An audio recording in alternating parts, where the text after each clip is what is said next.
Hello. We need to speak about demand letters.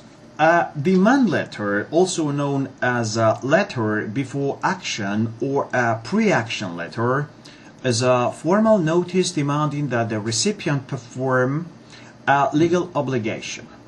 It's typically used to persuade the recipient to take or cease some action, rectify a problem, pay a sum of money, perform under a contract on a specific term or on specific terms and under a specific period of time, or to revoke a waiver of rights, or simply to provoke a reaction which the writer can later use to his or her client's advantage.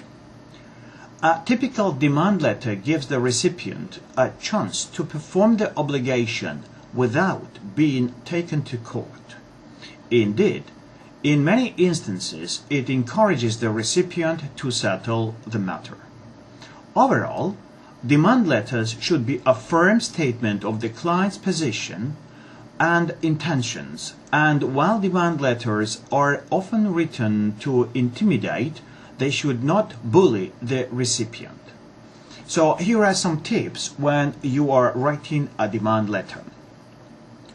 Use plain English whenever possible to ensure that the letter is understood. Adapt the content to the recipient. Be polite and avoid personally attacking your adversary. Avoid common errors such as using inflammatory language or misstating the facts of the law. And finally, collect good examples of demand letters that you have come across in your practice as templates which you can use in the future. Thanks. Prima facie. This Latin phrase, prima facie, is troublesome for a number of reasons, not least of which because of its pronunciation. Essentially, though, what it means is evidence that's sufficient in law to establish a fact unless it's proved otherwise. In other words, it is considered to be true or at least adequate on first appearance, absent other information or evidence. It's often used in litigation in the phrase prima facie case. A prima facie case signifies the establishment of a legally required rebuttable presumption.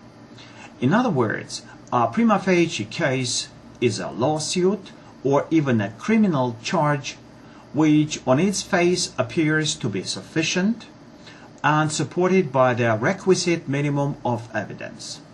An example of this in use would be the plaintiff presented a prima facie case for breach of copyright, and when the matter proceeded to trial, the plaintiff successfully proved his allegations. In a similar way, prima facie evidence is evidence that is sufficient to prove a factual matter at issue and justify a favorable judgment on that issue unless it's been rebutted.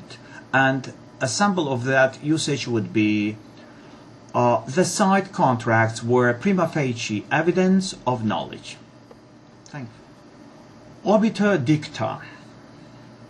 We will be talking about the Latin phrase obiter dicta. Now, this expression literally means said by the way, or statements made in passing, and the phrase obiter dicta describes statements, remarks, or observations made by a judge in a ruling that are tangential or supplementary in deciding the case. That is, they refer to matters that are not essential to the decision. Although they are included in the body of the opinion, these statements are not themselves legally significant. That is, the judgment of the court would stand on its own without them. The reason that they are there is to clarify the legal principle which the judge proposes to apply in his or her judgment. So these statements, illustrations, or analogies that make up obiter dicta are not binding, although they can be strongly persuasive because they let us know what the judges are thinking and how they might decide in other cases that have slightly different facts. Now, the weight given to obiter dicta usually depends on the seniority of the court and the eminence of the judge in question. Now, the term obiter dicta is actually plural. The less common singular form is obiter dictum. This phrase is usually shortened as merely dicta or dictum in both the US and the UK. However, sometimes we see the phrase shortened as obiter. But my suggestion to you is to use the full phrase obiter dicta whenever you want to talk about statements which are made in passing by a judge. Thank you.